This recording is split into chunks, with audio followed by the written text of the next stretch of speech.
Hello guys, welcome back to the channel. And today we are back again with the two-day coverage of FIFA World Cup. And what a two-day it was. Oh my god, lots of draw, lots of upset, lots of stories, lots of things to discuss. So we will diving into the video. Please comment, like, share, subscribe, and tell me what is your views in this World Cup. This World Cup is going crazy. It's been 3-4 days and it's going like hell of a matches.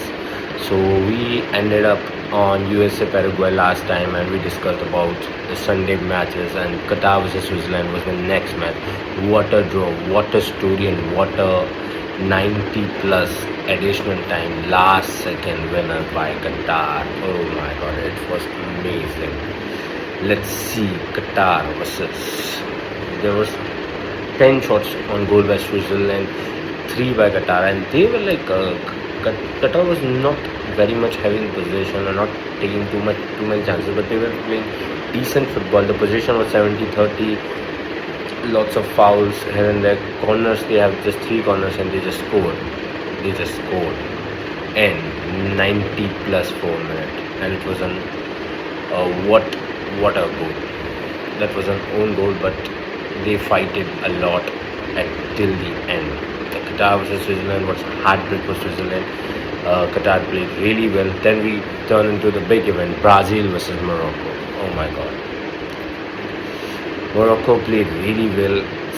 A few, like, in few occasions I thought they might win it. Morocco might win it, and what a gameplay. I think Brazil needs Neymar. Now, I have to point out 2-3 people's fingers, like Casemiro, La Guetta, what he was doing. Igor Thiago, whole social media is talking about Igor Thiago. Why João Pedro is not doing that? He's been phenomenal. He's been playing really well for Chelsea. He scored so many goals for Chelsea, and still he haven't made the. I don't know why Paqueta is there. I don't know why.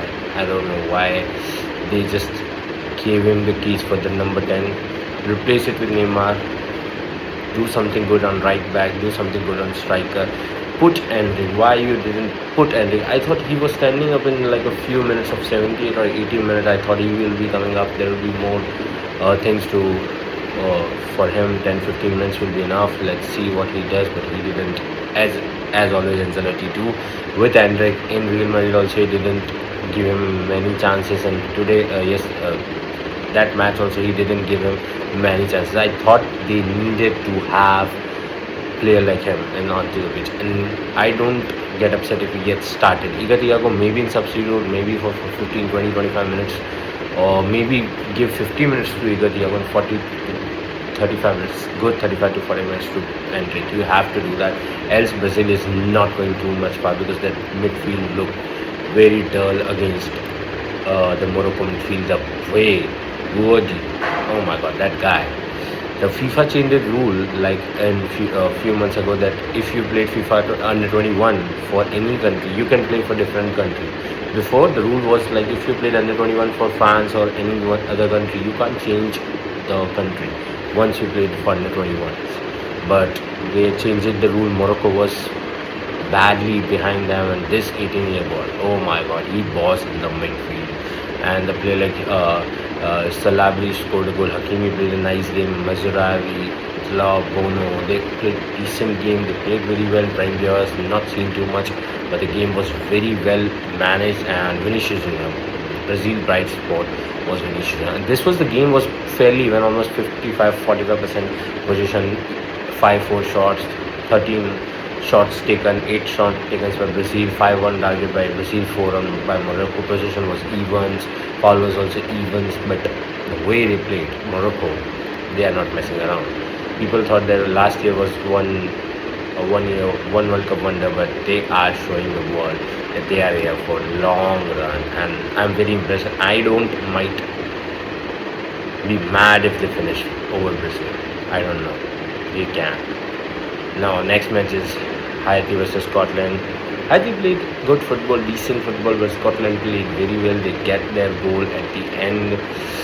Haiti also created so many chances and possessions. They have a good team. They played really well. But Scotland, John McGinn at the end with a long range shot deflected in, and it was a goal. So that was Haiti versus Scotland. Now we go to game Australia versus Turkey. Australia versus Turkey. Turkey, as always, disappointed. People try to call them dark horses and everything. What they have done on the field, it was disaster. They can't even like Australia was playing typical World Cup kind of game, like we will defend, we will play on counters, and boy they counter. Their two goals were amazing. First ball over the top, your defense, what they are doing, they are ball watching, and the attacker makes a run and just two touches and he scores. What kind of defense they are doing? They are not focusing on defense. They are just playing like Yildiz, Chanoglu, let's individual brilliance. You can't rely on that. That was so basic on them. Iran Gunda just take two touch and score. And then the second goal by Metcalf was amazing, left-footed banger onto the bottom corner. Gula was okay. He was trying to create chances. Chanoglu, they tried to take some out of the block, but Yildiz. But 21, Yilmaz was not playing very well on the first half. Then they put Yildiz. They tried to create so many chances, but they conceded on one another, and this was disaster class. If they want to play like this, that group is tough, man. That group is tough. It's not easy at all. They have some USA, Paraguay. They can win against Paraguay. You can qualify, but at round of 32 or 16, maybe you will be out. Let's talk about the next match. Group E, Germany versus Curacao. That was C. Curacao might lost this game in very bad manner. For some countries it's very bad, but for Curacao it's a win-win. I take them as that's a very good chance they can get a draw or win against. They played the attacking game. They didn't hold back. They didn't play like any other team in this World Cup. They came to score. This is the lowest population ever to appear in the World Cup, in a FIFA World Cup. This is the lowest population country ever to play a World Cup, Curacao, and they made their country proud. The fans were very happy. They played very well game, but as always, Germany played very well, and it was a very great game for Germany strikers. They have scored two goals, 1 goal, 2 goals. So many assists for the people. Joshua Kimmich get 2, and got 2. Kai Havertz scored 2 goals. There were lots of goals in there for Germany. Might they build them confidence, and they had a great start. They can easily go through now and top the table for this group. Now we go to group F games, and that's a spicy game. I'm telling you, Netherlands versus Japan, Ivory Coast versus Antigua, Ecuador, Sweden versus Tunisia. Now these 3 games were amazing. First we will talk about Netherlands versus Japan. What a game, boy.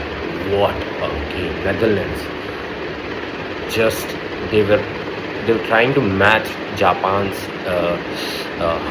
runningness. They were running all over the pitch. Japan was creating so many chances, shooting and this and that, but Netherlands were playing good. They took the lead 2 times. Japan came back to them. The first goal was amazing. Virgil van Dijk header was very great. Then Nakamura and Somerville's goal was there. Nakamura was there. The Kamada goal was very brilliant. They have average height. There was a meme going around there. The average height is 183 centimeter for Netherlands and almost 168 or 170 around for Japan, and they came and scored like what a goal. That shows hunger. That shows Japan's quality. Their manager, why they every year perform very well in this World Cup. Netherlands have now very tough to. I don't think Netherlands can top this group. It's very hard, guys, because they have group of Ivory Coast. Now we gotta talk about Ivory Coast versus Ecuador. I'm telling you, I already told you I put Ivory Coast second in my prediction. If you didn't watch the video is on my channel. Please watch it. The way Ivory Coast have played, oh my god. Ecuador also played very well. They have 2 crossbar. Ivory Coast had 1. They had open chance. They missed. Ivory Coast had so many open chances. They missed straight on to the keeper. But as always, Ecuador's problem to not scoring a goal, and Ivory Coast just sorted out. But we're gonna talk about 2 players. I'm gonna talk about two, three players about Ivory Coast. And I'm telling you, I've seen their match. Like they were playing just one to one to one to one to one. Like, three touches, four touches, and they were passing the ball like very quickly. One touch and behind, they were just taking two touches, control the ball, pass, control the ball, the pass. The way the managers play, the way the team is structured, G2A was very good. Fofana, oh my God, Diamond. This man, Diomande, he is going big money, bro. He is going big, big money. What a game he had. What a game he had. Whenever he had the ball, my eyes lit up. This kind of player, very few players, this kind of player coming very rarely in this time of generation. All are systematic players. They want to pass the ball behind. They don't want to take one-on-ones and this one. But people are trying to do one-on-one, but they rarely succeed in this one. But I didn't see Diamond losing the ball. He was playing so phenomenal, and he's getting big, big money. The only two, three players were not good, like Npepe, Vichaure. They were like okay. The keeper was good, and Singo on defender. The defenders were strong. They were taking the ball, winning the headers, pushing players. Were very tough, and the midfield is very good.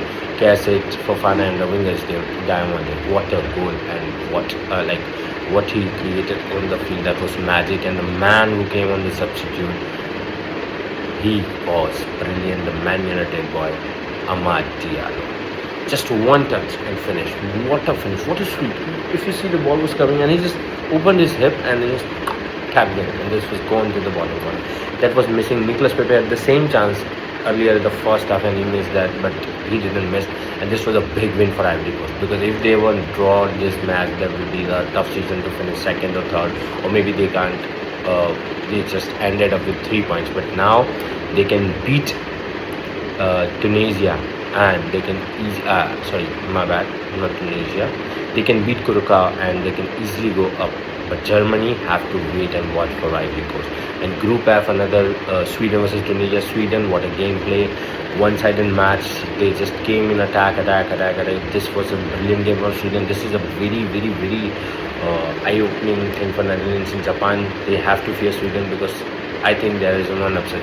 Netherlands versus Sweden. If they're gonna end up draw, Netherlands have been big troubles. If they finish third or second, then round of 16 will be very tough for them to go through, or 32 maybe. And Tunisia was okay. I think they can fight along against Netherlands and Japan, but not comfortably. They can win.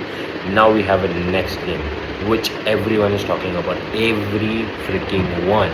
Spain versus Capa Verde. Oh my God. Oh my God. This is story after story after story. This match is full of stories. First, we will talk about the Spain. That was disaster. You are one of the World Cup favorite. I get that. Everyone happened. There is sometimes you don't perform well. But let me go through where the players were started. Okay, let me go through. See, Unai Simons, Kubarsi, Laporte, Cucurella, Llorente. Okay, good. Pedri, Rodri, Fernandes. Okay, but the striking was disaster. Oyarzabal, striker, very good. You put right wing Torres, left wing Gavi. What do you expect? You have Inaki Williams. I'm sorry, his brother. Williams is there. Lamine Yamal, you have him. Come on, but what you are doing? You're taking this match so lightly. That was a slap on your face.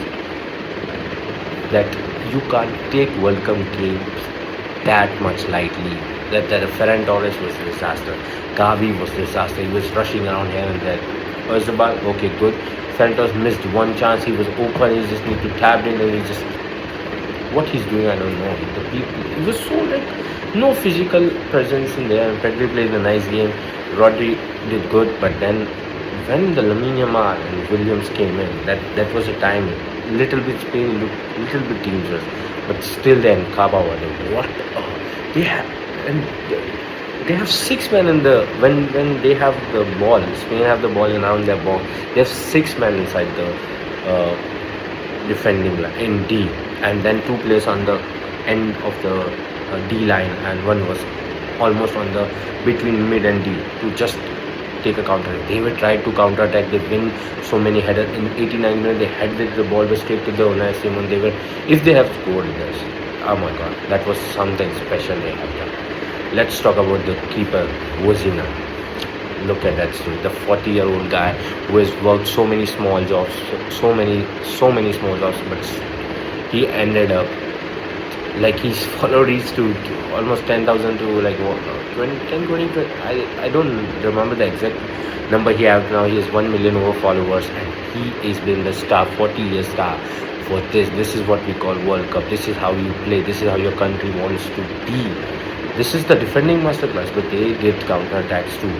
Let's hear about Pico. Pico get the LinkedIn, the manager tried to reach him in LinkedIn to just get him selected, but he didn't respond. He thought it is a fake, and it was in Portugal, and he didn't know Portugal. He's an Irish lad, and then suddenly after a few months, he again get that message in English. Then he respond to that. Then he talked to manager, and then he came to this is Fifa World this whole storyline. Their population is around 5 lakh, 6 lakh people, and they are doing this against Spain. And they say, see, this is not the end of the World Cup for Spain, because every team we have seen who have won the World Cup have won this upset and down in group stage. If it's in a group stage, that's very good. You are very lucky that it's in a group stage. You can recover from it. When it's going to happen in quarters, semis, around 16. It's going to be tough. You will be going home, but this is the chance. You can win next 2 games, top the table, and easily you can go through. Now we'll talk about Group G and H. Saudi Arabia and Uruguay.